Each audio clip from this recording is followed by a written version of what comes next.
What if I told you that I love one of my children more than the other ones? You would tell me that I was a piece of shit, wouldn't you? You would tell me that I wasn't righteous or fair or caring or loving. You'd tell me all kinds of shit. Well, guess what? That's exactly what God does.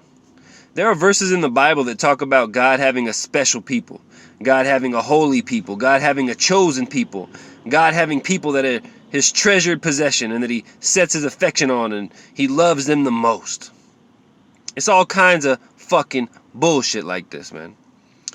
How do we know it's bullshit? Well, because God has necessary essential qualities that cannot be overcome. These qualities are part of his character and his being.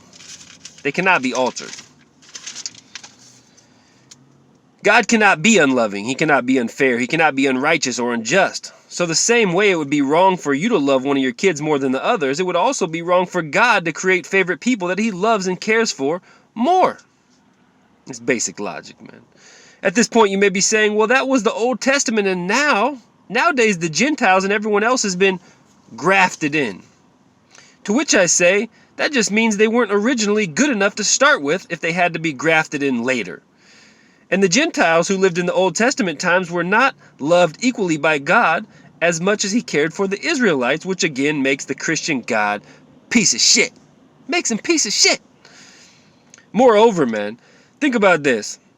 God is the one placing the people in the certain lineages. God is the one that's deciding what family they're born into. They're not picking who their fucking mom is. So essentially, people were not being loved as much as others at no fault of their own. God was like, I'm going to place little Timmy in a Gentile lineage. Then I'm not going to love him as much because he's a Gentile. Hey, you asshole. You see how fucking stupid and crazy this shit is, man? And also, one last point. You ever notice that the people who are claiming to be God's favorite or chosen or best, they're the ones that were writing the fucking book? It's always like, God told me people named Chad are the best, and it just so happens my name's Chad, and I'm going to write that down in the fucking book. Huh?